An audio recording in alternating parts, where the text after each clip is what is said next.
Olá, boa noite. Que bom estarmos aqui no canal da Casa do Caminho Simão Pedro para mais uma reflexão. Sempre muito bom estar junto a todos vocês que participam e acompanham os trabalhos, os estudos da Casa do Caminho Simão Pedro. Para mim, sempre uma grande alegria. Hoje vamos refletir sobre as reencarnações de Allan Kardec. Com certeza, um tema onde todos nós temos uma certa curiosidade de entender um pouquinho sobre a história, sobre a caminhada evolutiva do mestre leonês, do nosso codificador. Então, antes de nós iniciarmos as nossas reflexões, vamos fazer uma oração, vamos fazer uma prece, para que nós possamos nos preparar para este momento. Senhor Jesus, Mestre querido, estamos novamente reunidos em Teu nome para aprender um pouquinho sobre a história de Allan Kardec, conhecer um pouquinho da sua trajetória evolutiva, do seu trabalho, da sua dedicação à causa do Mestre. Como nós teremos a oportunidade de observar, Senhor, este espírito já elevado vem há muito tempo trabalhando na tua seara. Que a vida, que a história de Kardec, deste espírito, possa nos inspirar para que nós também possamos, Mestre, trabalhar com ardor, com dedicação, com empenho na tua seara. Envolve a todos nós que nos encontramos presentes neste momento, para que o aprendizado seja de grande valia a todos nós. Que tu nos ilumine e proteja, que assim seja. Bom, meus queridos amigos, nós vamos refletir hoje sobre algumas reencarnações de Allan Kardec. Vamos trazer aqui algumas que foram obtidas em obras espíritas. Há algumas que são comentadas, são faladas, mas nós não encontramos, em obras espíritas que pudessem confirmar essa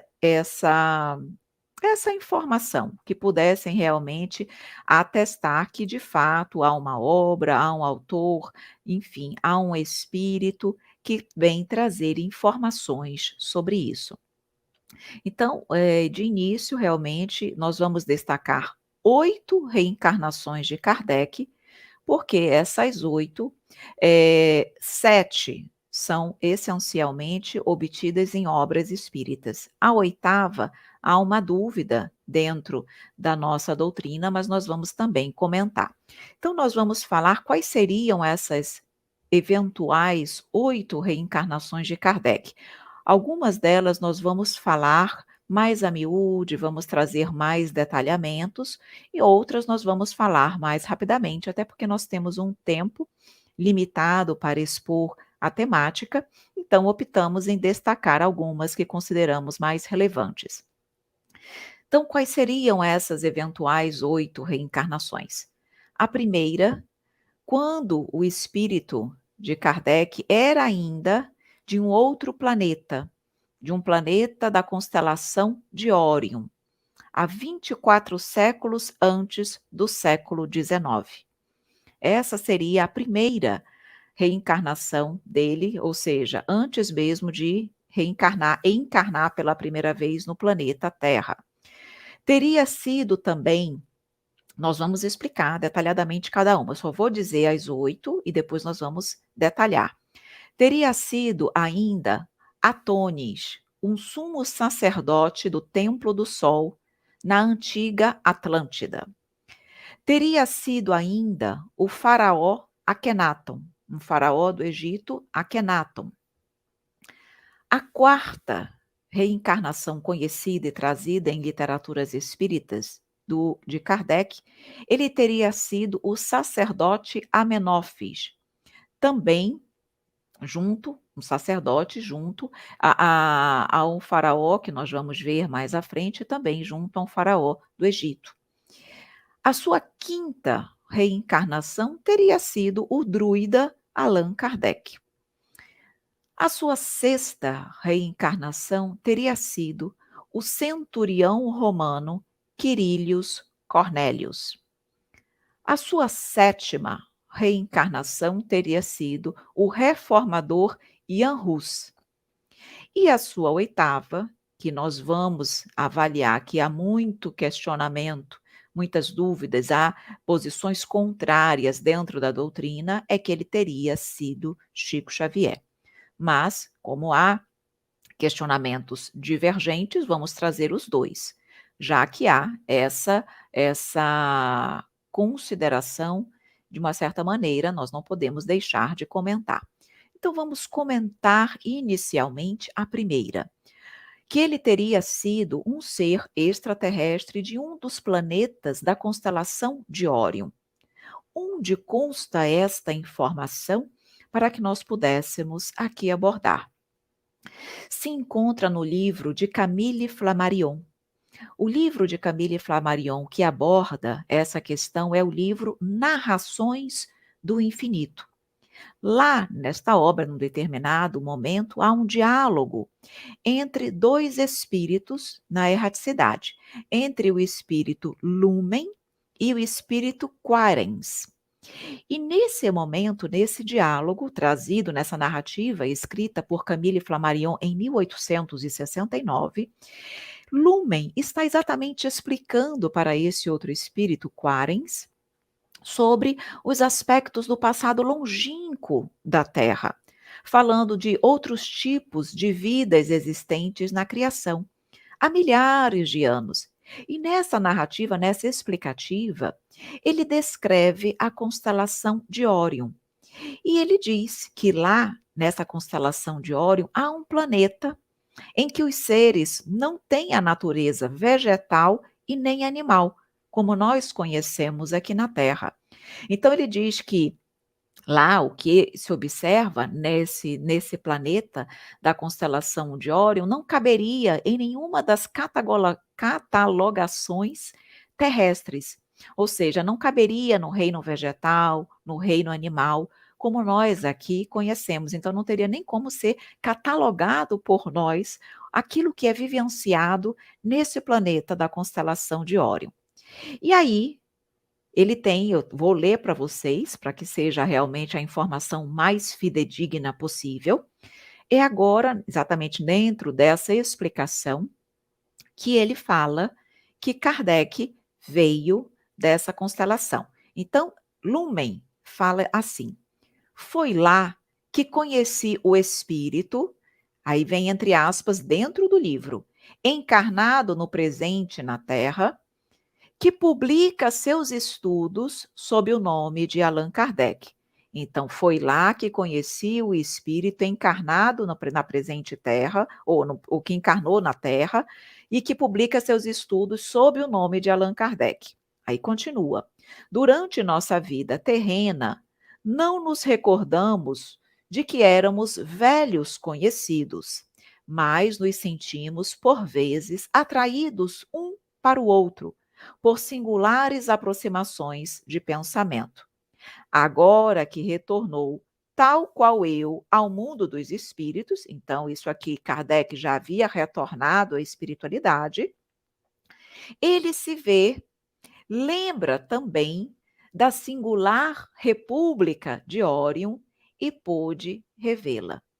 Então, informando que foi lá, neste planeta, da constelação de Órion, que eles teriam se conhecido, ambos reencarnaram na Terra, não o lembravam, mas se sentiam atraídos de alguma forma por esses laços de afinidade, mas que quando Kardec retornou ao mundo dos espíritos, ele se lembrou da República de Órion e pôde revê-la. Então, vemos aqui que é um livro que goza realmente de uma credibilidade, por Camille, escrito por Camille Flammarion, e é muito interessante porque nos fala realmente ainda dessa da onde a origem, da onde teria vindo Kardec. Vamos agora para a nossa segunda reencarnação, a que teria sido a segunda reencarnação. Nesse caso aqui, eu já vou mencionar a segunda e a terceira, porque elas foram obtidas mediante obras de um mesmo autor. Então, ele teria sido Atones, um sumo sacerdote do Templo do Sol, na antiga Atlântida, e teria sido o faraó Akhenaton, onde essas informações foram encontradas em 2 livros do autor Roger Bottin, no livro Moisés em Busca da Terra Prometida e Universalismo Crístico. Então, ele revela que realmente ele teria esse espírito, o espírito de Allan Kardec, teria vivido nessas 2 reencarnações. Para quem, não conhece ou não teve a oportunidade de ler essas obras, mostra realmente Roger Bottin vem nos mostrar, vem nos falar de Atlântida, da evolução dos seus habitantes, como eles viviam, como houve realmente a extinção daquela cidade, mostrando que ali os espíritos já tinham uma condição evolutiva maior. E fala, nós para quem também teve a oportunidade de entender e de estudar sobre um pouquinho sobre o faraó Akhenaton, deve lembrar que ele acreditava no Deus único, ele chegou a implantar e a criar uma cidade no Egito que cultuava um único Deus, que era Atom, que era o Deus Sol, porque os egípcios eles eram politeístas e foi Akhenaton que iniciou a ideia do Deus único. E sua esposa, que era Nefertiti, segundo consta, segundo também Roger Bottin, seria Amélie, a sua esposa, quando ele reencarnou como Kardec. Então, Nefertiti e Akhenaton seriam Amélie, Amélie Gabrielle Boudot, Boudin, né, Boudet, alguma coisa, não sei falar direitinho o sobrenome dela, e Kardec. Então, quem leu a história sabe que eram espíritos também, Nefertiti e ele, muito espíritos também muito bons, que tinham uma conduta positiva, elevada, espíritos que, marido e mulher, que se davam muito bem, num apoio recíproco. Então, segundo Roger Bottin, ela também seria Amélie. Então, essas 2 informações se encontram nessas obras deste autor. Quando nós vamos falar ainda sobre a quarta reencarnação, então vocês estão vendo que eu estou mencionando, mas eu não estou parando muito, porque eu vou dar mais enfoque em outras reencarnações, é porque são muitas e nós temos realmente um tempo limitado. Mas Kardec, além dessas reencarnações, ele teria sido o sacerdote Amenófis. Então vejam, aqui nós já encontramos essa informação em 3 obras espíritas. Eu vou explicar quem foi o sacerdote Amenófis, mas primeiro, em que livros nós poderemos encontrar esta informação? Nós podemos encontrar no livro Faraó Menerfetá e no livro Herculanum. Ambos os livros são do espírito Rochester. E esse livro, nós vamos explicar para vocês, esse livro Herculano, ele foi inclusive editado, publicado pela editora da Federação Espírita Brasileira. Então, esse espírito Rochester, ele é um espírito que goza também no meio espírito de bastante credibilidade, embora nem todos conheçam as obras do espírito Rochester. Então, ele, nessas 2 obras, ele traz essa informação e também no livro de Roger Bottin, que eu mencionei há pouco, no livro Moisés, em Busca da Terra Prometida. Então, nesse livro, Roger Bottin também afirma que uma outra reencarnação de Kardec teria sido o sacerdote Amenófis. Então, vejam, no Antigo Egito, no período de Ramsés II, ao tempo desse faraó Menerfetá, ele Foi um ilustre sábio da casa do faraó. Em aproximadamente 3.386 anos passados, na época da 19ª dinastia, no mesmo período que viveu Moisés. Então, Kardec teria sido contemporâneo de Moisés. E vejam que interessante. Eu vou trazer a passagem que consta essa menção de que ele teria sido realmente Amenófis. Então, eu vou trazer uma passagem que consta do livro Herculanum, do espírito Rochester, que eu já mencionei. Então, nesse momento onde traz essa menção, é um diálogo que está acontecendo no plano espiritual entre um personagem do livro Herculano, que é Caius Lucílius, e Allan Kardec. Estão ambos na erraticidade e eles estão conversando, ok? E aí, nessa passagem, é o espírito Caius Lucílius que está falando para Kardec. Tá? O diálogo é grande. Eu trouxe só a partezinha onde ele faz esta afirmação, porque aqui ele informa que Allan Kardec era Amenófis e que ele mesmo era o faraó Merneptah. E aí ele diz assim: agora, padre Amenófis, se referindo, falando com Allan Kardec. Agora, padre Amenófis, eu penso muitas vezes que quando eu encarnava a personalidade de Merneptah, ou seja, o faraó, tu, na condição de Amenófis, que era um sacerdote que trabalhava, que se dedicava ao faraó, que auxiliava o faraó Merneptah, ele dizia: tu me dizias constantemente que todo homem que atrofia e rebaixa, mediante uma existência materialista, o princípio divino que o distingue, pode ser equiparado ao animal.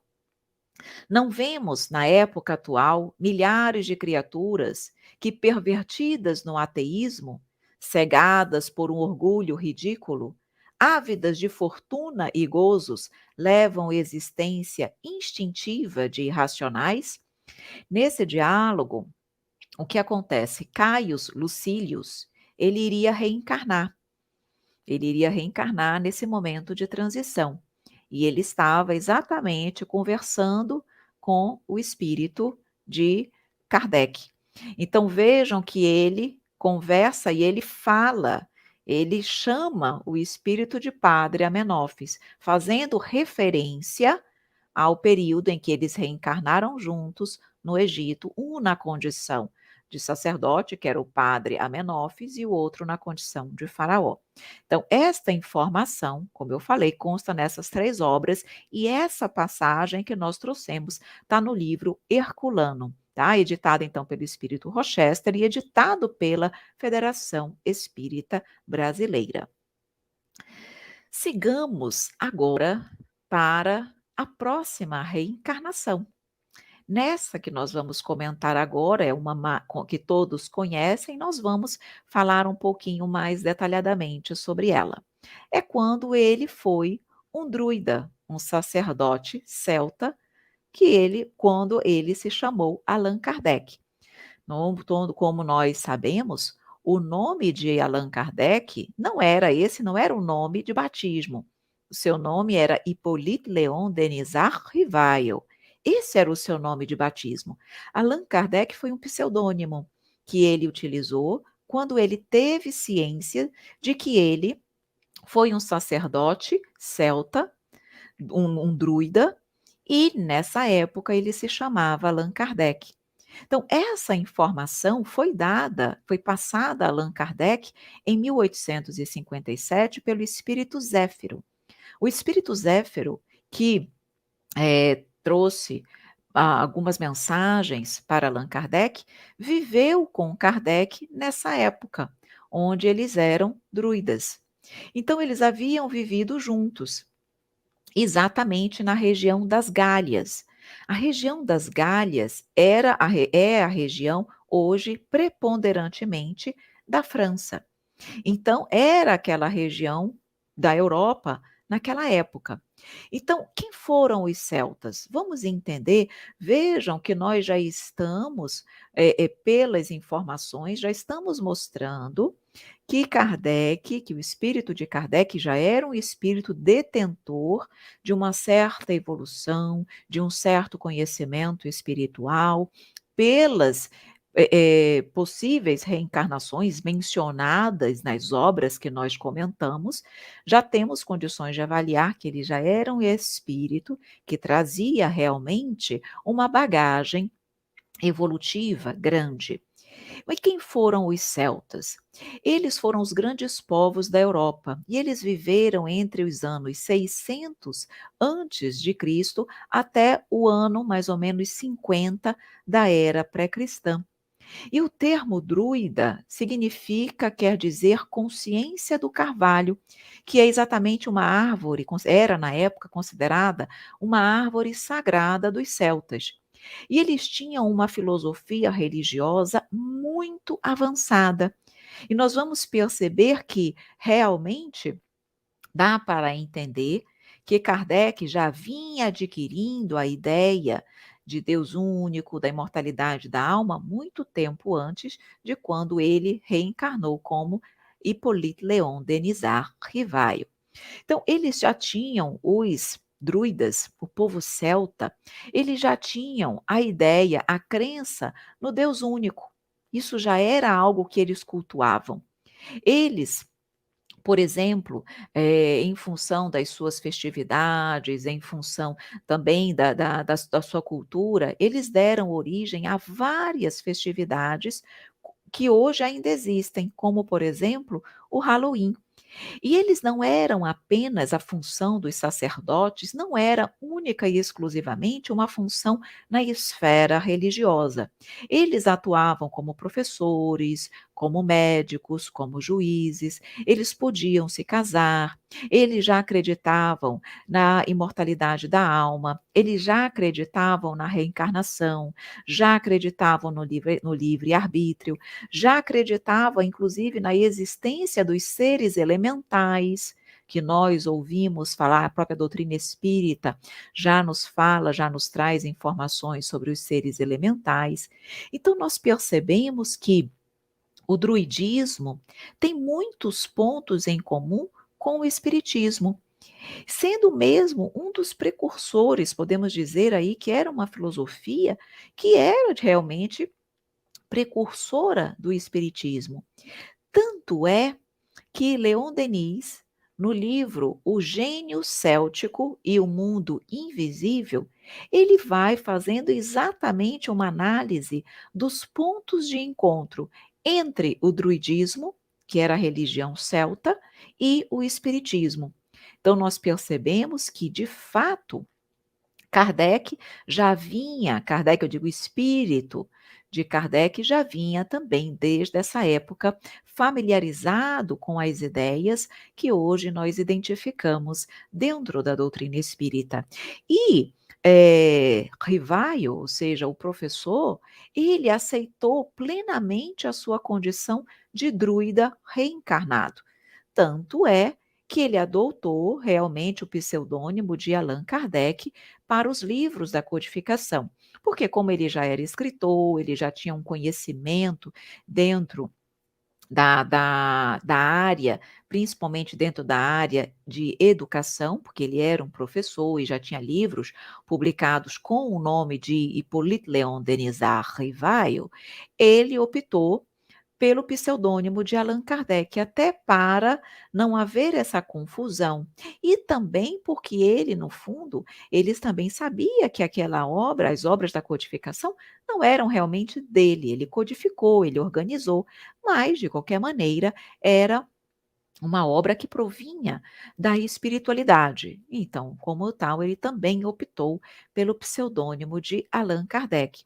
E ele tanto reconhece essa proximidade entre a doutrina espírita e a cultura e a religião dos celtas, que na Revista Espírita de abril de 1869, ele fala isso. Ele diz que a reencarnação não é uma ideia original do espiritismo, mas que já vinha desde os celtas e seus sacerdotes druidas. Então, nós percebemos também que Kardec aceitava plenamente, tinha o conhecimento da cultura celta e ele se reconhecia como um druida reencarnado. Inclusive, no túmulo de Allan Kardec, um túmulo que está no cemitério francês Père Lachaise, existe ali um monumento druídico que foi feito exatamente como uma homenagem pela sua esposa e pelos amigos de Allan Kardec. Uma homenagem e também a ele pelo fato dele ter sido um druida. E aí talvez vocês estejam se perguntando o que aconteceu com realmente os druidas. Eles foram conquistados pelo ditador, as terras, as tribos dos povos celtas, eles foram conquistados pelo ditador Júlio César e foram anexadas ao Império Romano. Então, segundo o que a história diz, foi exatamente nas Gálias, na terra das Gálias, em que Allan Kardec viveu, que Júlio César teve a sua mais árdua campanha. E, como nós havíamos dito, aquela área é hoje majoritariamente a região da França. E consta, vejam que informação agora interessante que nós vamos trazer para vocês. Segundo o que nos diz Chico Xavier, Jesus poderia ter encarnado nas Gálias. No livro O Médium de Pés Descalços, de Carlos Bacelli, consta, esse livro traz exatamente a vida, informações, traz coisas sobre a vida de Chico Xavier. E nesse livro, O Médium de Pés Descalços, ele informa que Jesus teria dito, né, informa que Chico, na verdade, teria dito que Jesus poderia ter encarnado nas Gálias, mas que Jesus pressentiu que falanges das trevas inspirariam Júlio César a perseguir e dominar o povo celta, e que, em função disso, os planos da espiritualidade foram alterados para que Jesus, ao invés de nascer nas Gálias, nascesse na Galileia, como nós conhecemos. E aqui cabe uma outra informação muito interessante. Como vocês viram, Júlio César foi o ditador que dominou, conquistou aquelas áreas e anexou ao Império Romano. E há uma comunicação do espírito Júlio César, uma informação trazida na Revista Espírita de dezembro de 1849. E lá, essa desculpa, de 1869, ok? Desculpa a informação da Revista Espírita. Então, o que consta nessa mensagem de Júlio César? Consta uma comunicação dele, onde ele dá a informação de que na sua última reencarnação, ele foi o rei francês Luís IX, que é mais conhecido como São Luís. O São Luís, que é o espírito que está muito presente na codificação espírita, autor de várias mensagens e mesmo orientador de Allan Kardec na sua missão. E ele mesmo, Júlio César, nessa mensagem, ele diz que passou por várias encarnações expiatórias antes de reencarnar como Luís IX. E que foi, claro, evoluindo, evoluindo, e que olha, isso que eu acho que é interessante, que evoluiu, evoluiu e depois veio trabalhar exatamente com o antigo druida, Allan Kardec, exatamente auxiliando na codificação. Então, de perseguidor dos druidas, ele passou a ser trabalhador, passou a trabalhar ao lado de um druida que foi Allan Kardec. Então, é interessante nós percebermos que muitos espíritos que erraram, para que eles possam adquirir a consciência, para que eles possam ter paz, eles pedem exatamente para trabalhar junto àqueles espíritos que eles prejudicaram, junto àqueles espíritos, aquela causa que eles de alguma forma, fizeram ou agiram de forma equivocada. E não deixa de acontecer exatamente isso agora com o espírito de São Luís, o antigo Júlio César, certo? Bom, e o que que aconteceu com os druidas? Eles foram realmente em função dos imperadores, dos ditadores e em função deles terem sido ali agregados ao Império Romano, a sua cultura foi desaparecendo, porque era uma cultura oral.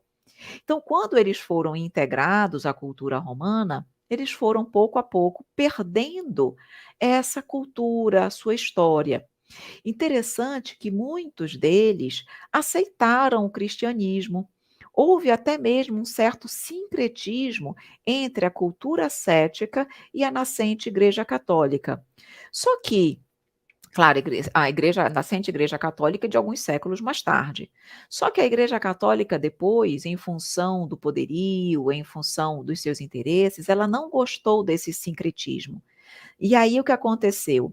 Ela foi, pouco a pouco, levando ao completo desaparecimento dos druidas e da sua cultura. E como não houve registros históricos, registros escritos, essa cultura, de uma certa maneira, ela realmente se perdeu, certo? Então, nós percebemos que, de fato, essa é uma reencarnação importante para Kardec e por isso nós optamos em trazer esclarecimentos maiores sobre esta reencarnação. Mas, depois que Kardec reencarnou como um druida, a sua próxima reencarnação, foi como o centurião romano Quirilius Cornelius. Essa é uma outra onde nós vamos também trazer alguns comentários, algumas considerações muito importantes para nós. Então vejam, onde nós também conseguimos esta informação? Nós conseguimos igualmente em 2 livros do espírito Rochester, que nós já havíamos falado sobre ele. No mesmo livro, Herculanum, e agora num outro livro do espírito Rochester também, chamado Cornélius, o centurião que viu Jesus. E é muito interessante a história de Quirilius Cornélius, porque como nós vamos ver aqui no decorrer da nossa exposição, ele é um centurião que está presente, inclusive, é mencionado, inclusive, em um dos evangelhos. Então, nós vamos falar um pouquinho sobre ele. Então, sobre nessa encarnação, nós percebemos que o centurião conheceu Jesus, mas ele não apenas conheceu Jesus, ele se tornou cristão e ele tentou salvar Jesus. E é uma passagem super emocionante, eu também vou ler para vocês. Então, nessa obra, mostra um pouquinho da história do centurião Quirilius Cornélius.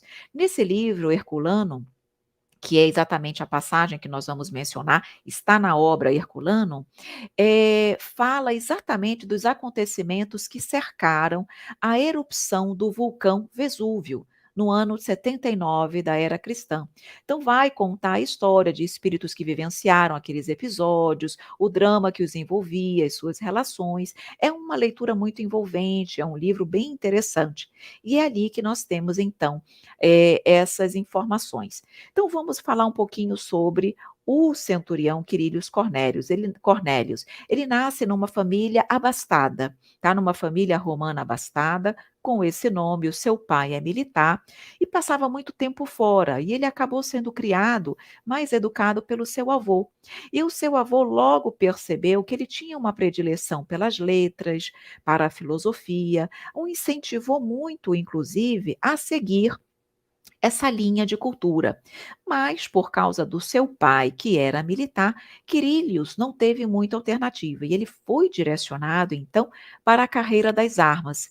E vejam, o seu primeiro estágio, coincidência ou não, foi exatamente na região das Gálias, onde ele viveu como sacerdote, como druida, Allan Kardec.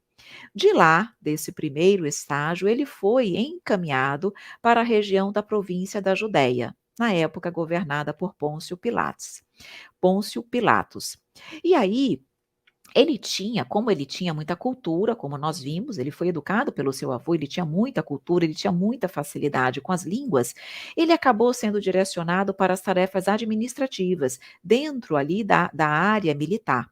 E ele, a patente de centurião, era a sexta na hierarquia militar.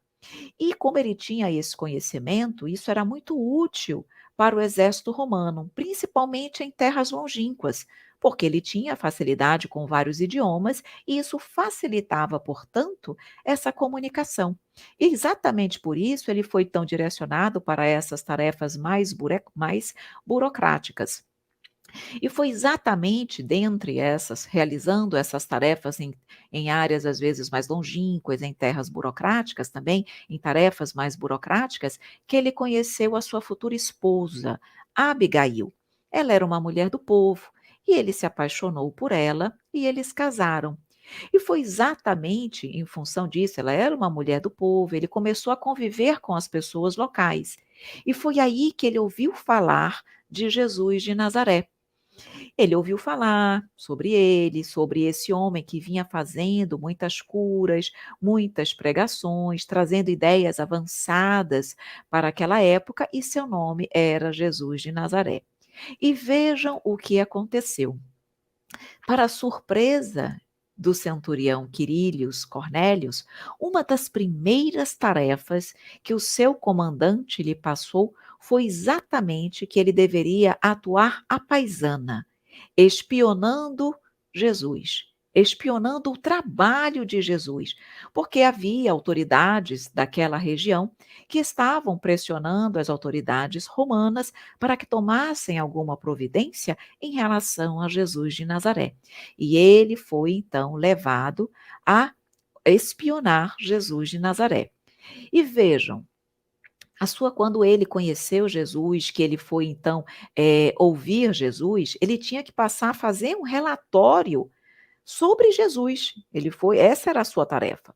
Então, quando ele ouviu Jesus pela primeira vez, ele, na verdade, ficou extasiado. A sua primeira reação foi impactante.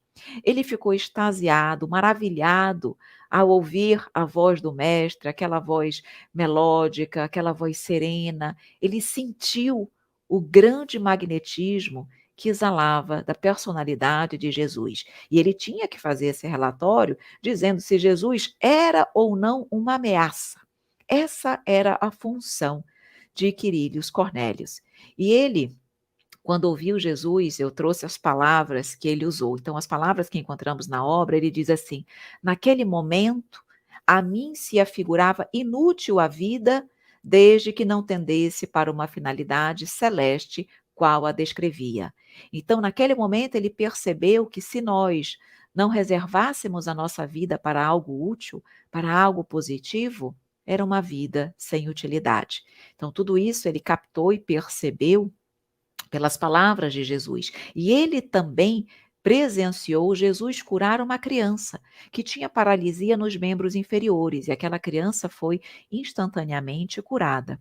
E ele ficou ali, após o término daquela pregação, paralisado, extasiado, refletindo mesmo sobre tudo que ele ouviu. E Jesus passa por ele, olha fixamente nos olhos de Quirilius Cornélios, sem saber nada, enfim, oficialmente, da missão de Quirilius, ele diz para o centurião assim: Centurião, renuncie à tua tarefa, já que a minha palavra penetrou o teu coração.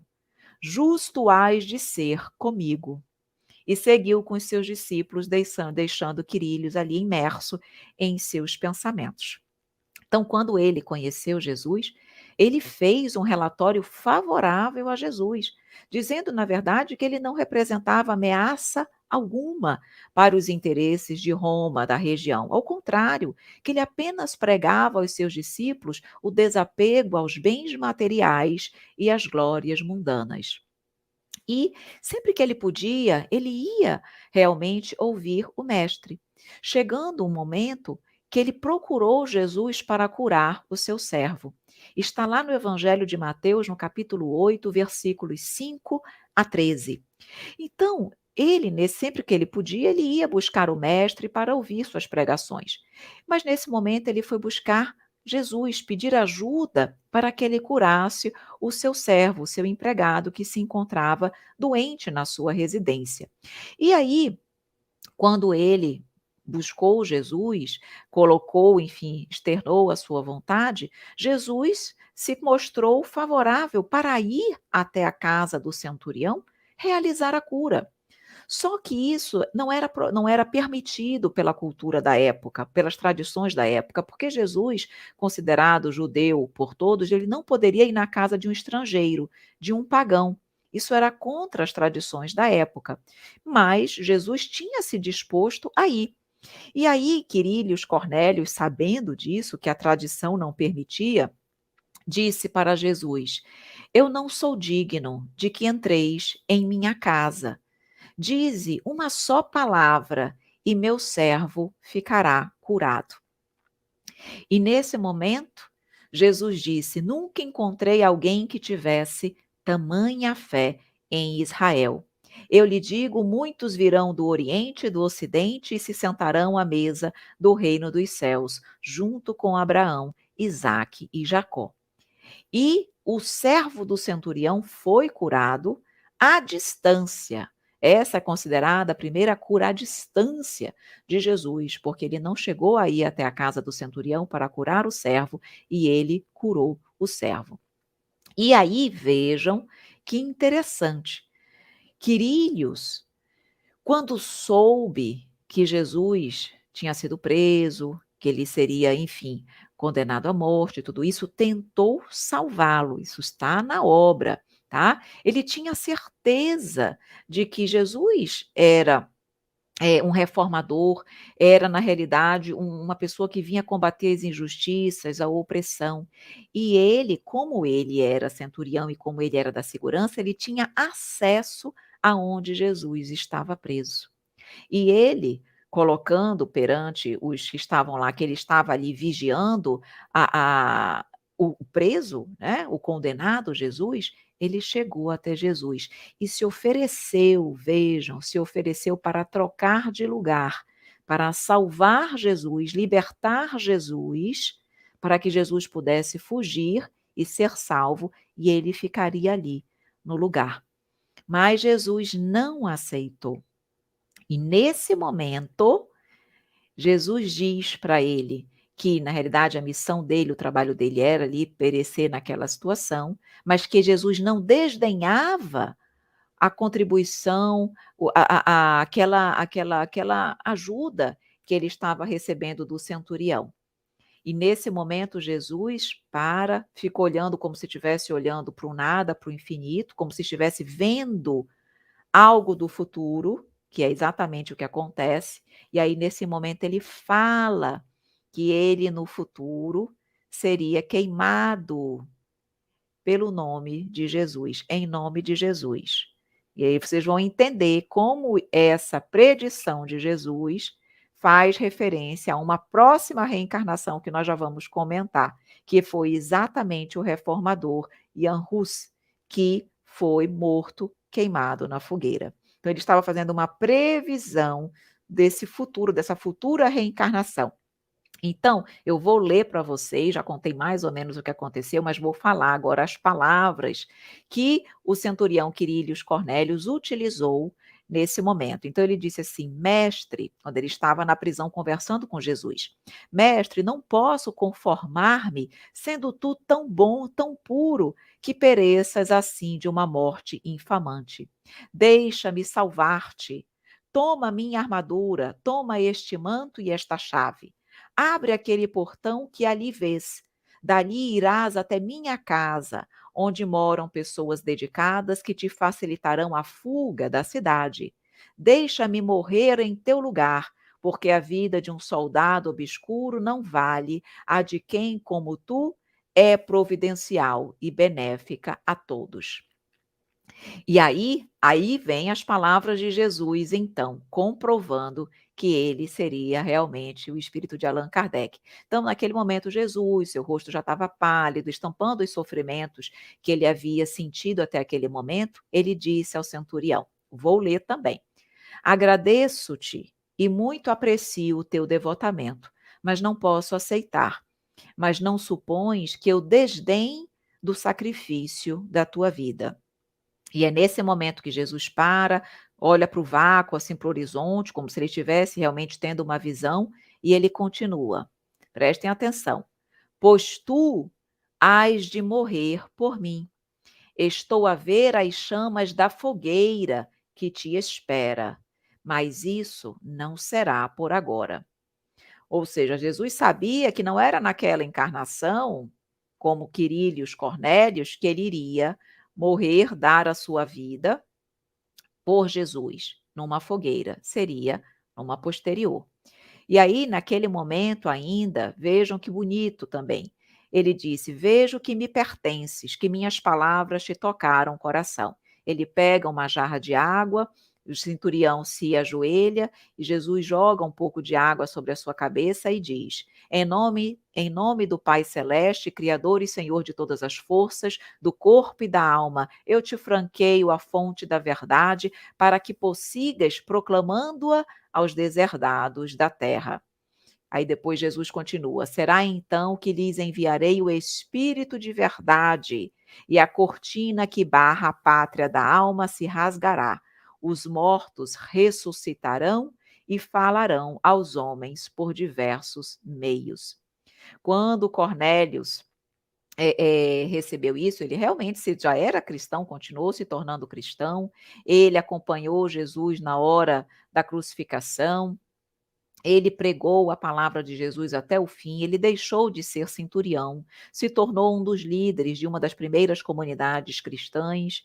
Ele realmente foi viver assim, de uma forma mais isolada. A história dele, como eu falei, está no livro Herculano e no outro livro Centurião, o centurião que viu Jesus, está ali contando toda a história dele até o seu desencarne, então vale muito a pena, muito, muito realmente vale a pena conhecer, mas não foi apenas nesse momento, quando ele se refere à reencarnação, à futura reencarnação de Kardec como Jan Hus, que nós podemos ter essa comprovação. Há uma segunda passagem da obra, onde essa informação fica ainda mais clara, e é exatamente no epílogo da obra.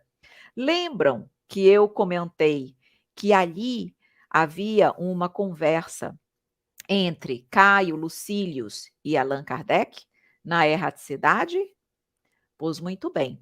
Nesse momento, nessa conversa, ele fala que Allan Kardec tinha sido Amenófis, lembra, padre Amenófis, mas ele se refere também ao fato de ser Allan Kardec. Já tinha, veja, ele, nesse momento no epílogo, isso já não mais lá no passado, tá? Isso já muito nos tempos atuais, em função, já tinham se passado mais de 17 séculos da história lá do Vesúvio. Tanto é que é o epílogo da obra. Então, eles estão conversando já nos tempos mais recentes. Kardec já tinha desencarnado, como Kardec, então, tempos mais recentes. E aí, nesta conversa, ele diz assim: Caio Lucílius também fala, para Allan Kardec, diz assim: nessa parte, porque senão vocês não vão entender, ele estava falando que ele viria para cá para tentar ajudar a humanidade a crescer, mas como que ele iria conseguir conquistar as pessoas, os espíritos das pessoas aqui, se nós ainda estamos tão apegadas à materialidade, a tudo que não é bom?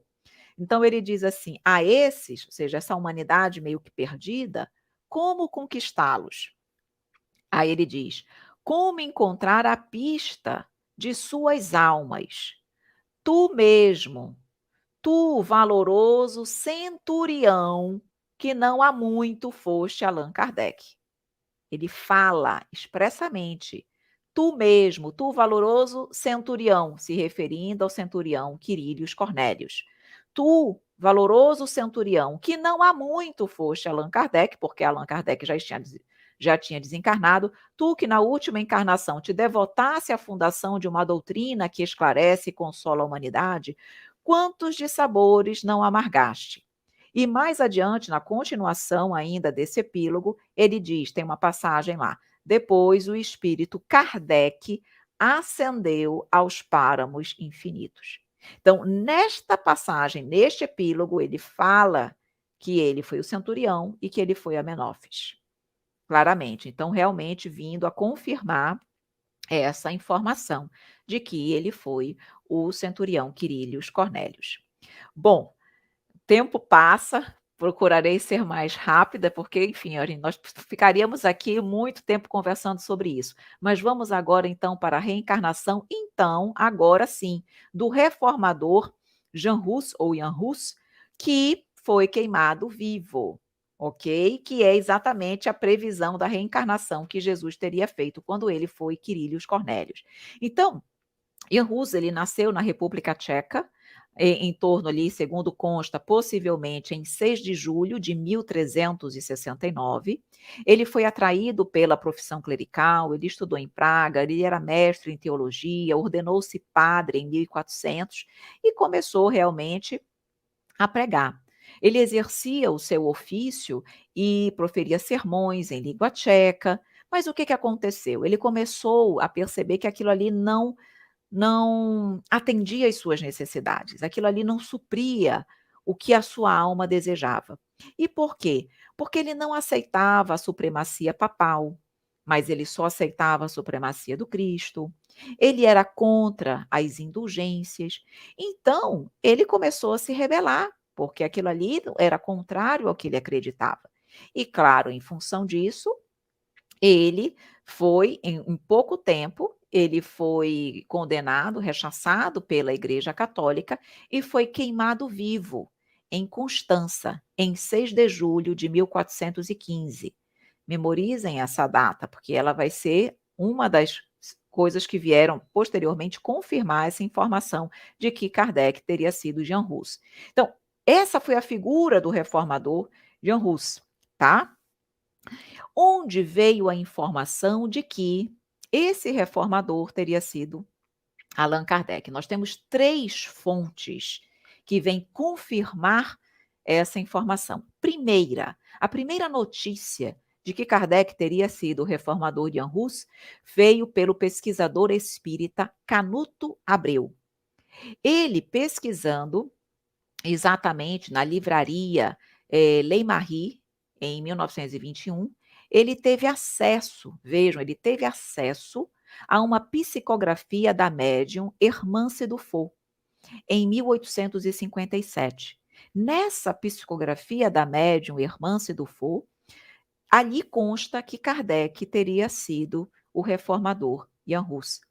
E vejam que interessante, essa informação está no livro A Missão de Allan Kardec, de Carlos Imbaçaí, ok? Então, nesse livro, A Missão de Allan Kardec, consta essa informação. Então, Kardec, quando ele estava como Hippolyte Léon Denis Rivaio, ele teve acesso, porque foi em 1857.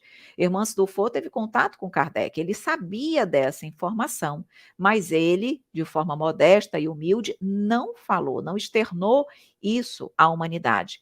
E essa fonte, então, essa fonte preciosa, estava em 1921, na livraria de Leimarie, onde o Dr. Canuto a copiou. Em 1925, esse documento passou para o arquivo da Casa dos Espíritos, né, Maison des Esprits, só que foi destruída pelos alemães em 1940, durante a invasão a Paris. Então, o original se perdeu, mas foi copiado pelo Dr. Canuto. Então, essa foi a primeira notícia, segundo está na obra, como eu falei, A Missão de Allan Kardec, consta essa informação nesta obra. Mas há uma outra obra também que nos traz a mesma informação e confirma que Jan Hus era Kardec. É o livro Doutrina Escola, do irmão X. Tem uma parte da obra que é Lembrando Allan Kardec, tá? É um texto intitulado Lembrando Allan Kardec. E nesse título, nesse texto, lá do livro Doutrina e Escola, do irmão X, a mensagem é do irmão X, consta uma reunião no plano espiritual. E nessa reunião do plano espiritual consta a presença de Jesus e de vários missionários que iriam reencarnar para ajudar a Terra no seu momento de ascensão planetária. E aí, Jesus chama Ian Rus, está lá claramente, ele tem assim a parte do livro: "O mestre aproximou-se do abnegado Ian Rus, ou João Rus", né, se for traduzido, "e falou generosamente". Então está lá expressamente, ele chama o Ian Rus, o espírito, e ele fala exatamente o que eu vou ler para vocês agora. Ele diz assim: "Vai, meu amigo, abrirás novos caminhos à sagrada aspiração das almas, descerrando a pesada cortina de sombras que vem absorvendo a mente humana. Na restauração da verdade, no entanto, não esperes os louros do mundo, nem a compreensão de teus contemporâneos. Meus enviados não nascem na terra para serem servidos, mas por atenderem às necessidades, para atenderem às necessidades das criaturas. Não recebem palmas e homenagens, facilidades e vantagens terrestres. Contudo, minha paz os fortalece e levanta-os cada dia. A mensagem, as palavras do mestre continuam.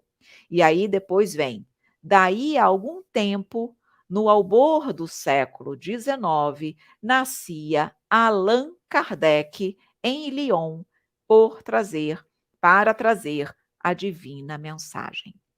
Então, claramente, neste livro, pela mensagem de Irmão X, consta Jesus fazendo o convite ao espírito Jan Hus para reencarnar como o codificador da doutrina, como nós vimos, como Allan Kardec. Mas não para por aí a confirmação de que, de fato, Kardec teria sido Jan Hus. Há uma terceira fonte também, digna de muita credibilidade. Foi uma mensagem psicografada por Leon Denis, pelo médium Divaldo Pereira Franco, no quarto congresso, no quarto congresso espírita mundial em Paris, no ano de 2004. Então, essa mensagem, ela se chama Reconhecimento a Allan Kardec, tá? Então eu vou ler a mensagem para que vocês possam observar que nessa mensagem Leon Denis confirma que Allan Kardec foi Jan Hus, porque a mensagem é reconhecimento a Allan Kardec.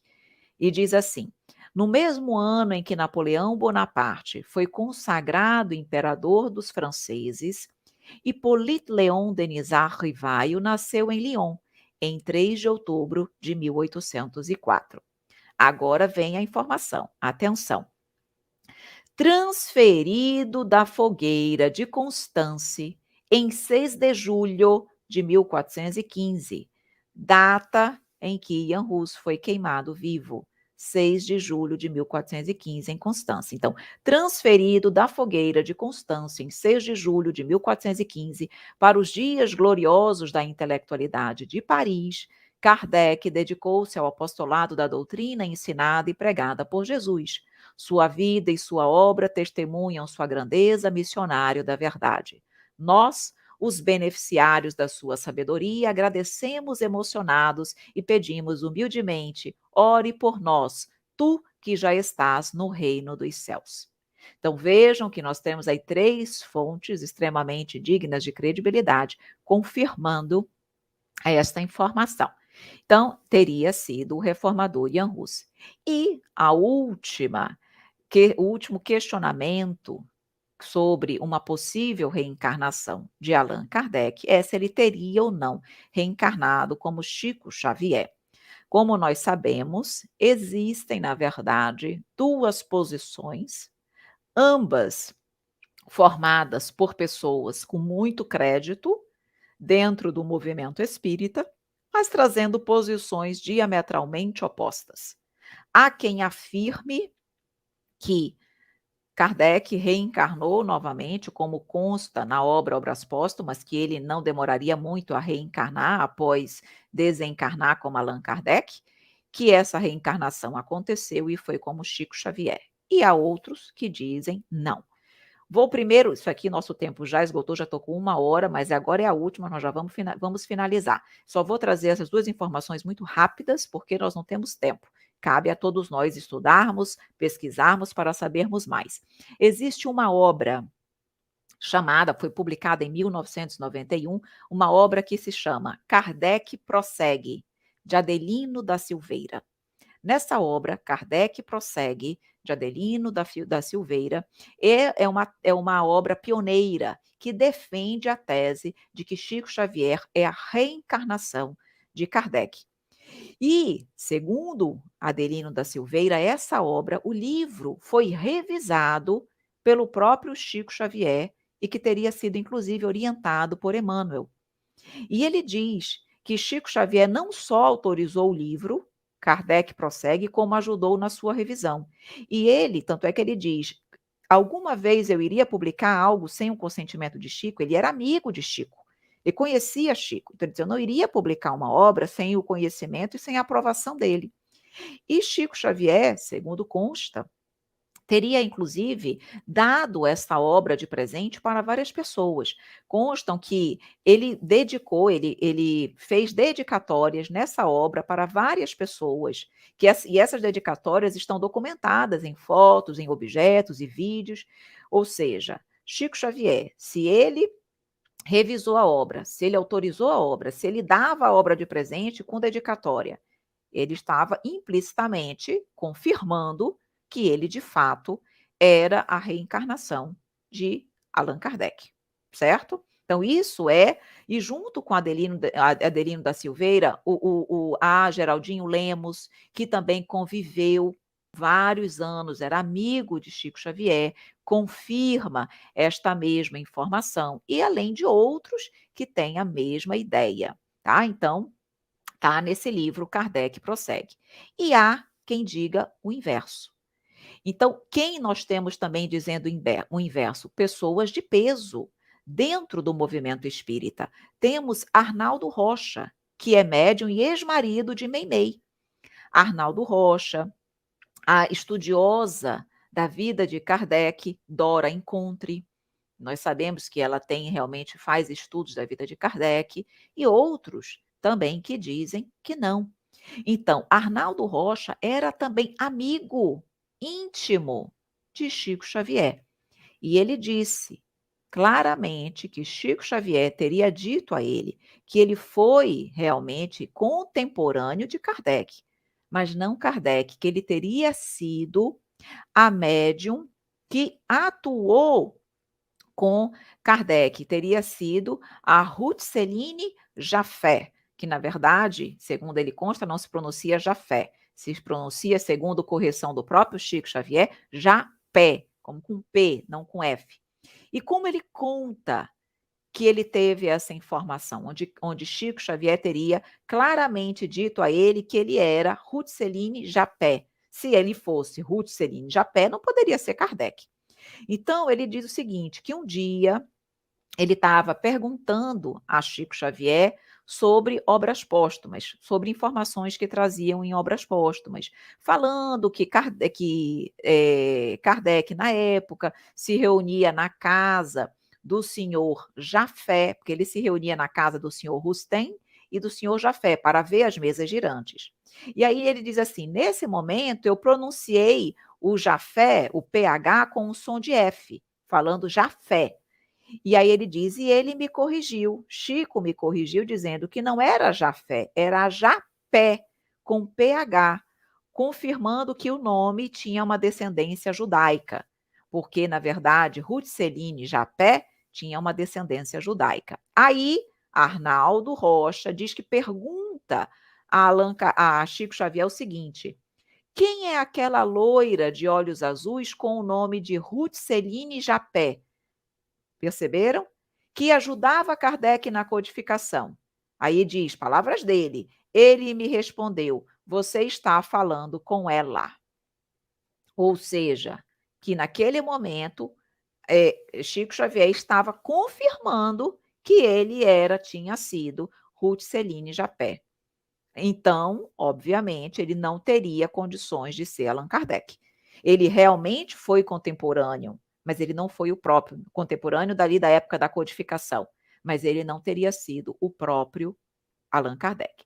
Então, como vocês percebem, há 2 posições, onde há defensores de pessoas que conviveram com Chico Xavier, e ambas dizendo que Chico Xavier teria, de uma certa forma, incentivado uma posição e outra também. Então, aqui nesse momento, nós não temos como confirmar, sim, dizer sim ou não para a reencarnação de Chico Xavier. O que nós podemos nesse momento é trazer essas informações, mostrar a vocês que há essa divergência dentro da doutrina e cabe realmente a cada um de nós estudar, buscar maiores apontamentos e cada um fazer a sua análise daquilo que acha mais conveniente. Perfeito?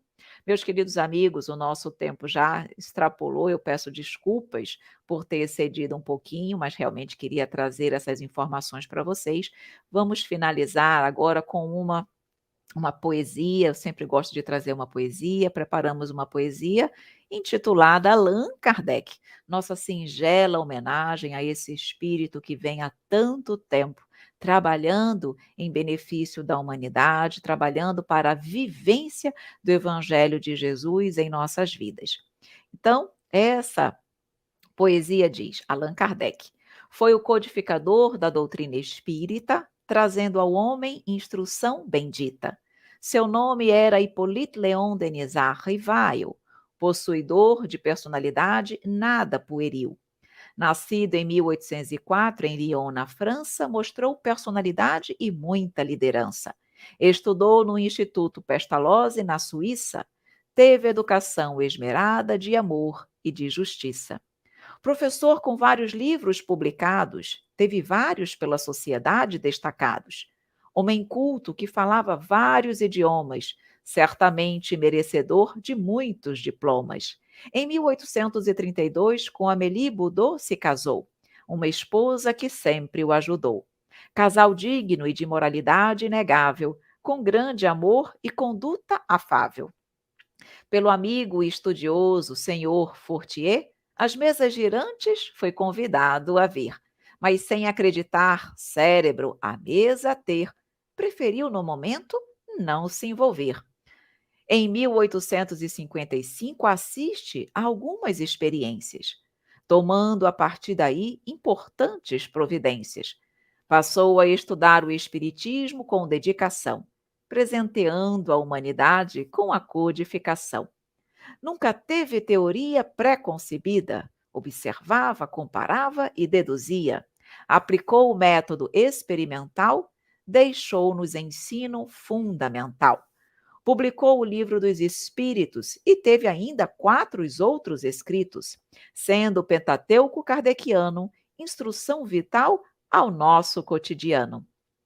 A Sociedade Espírita de Paris fundou e os estudos espíritas secundou.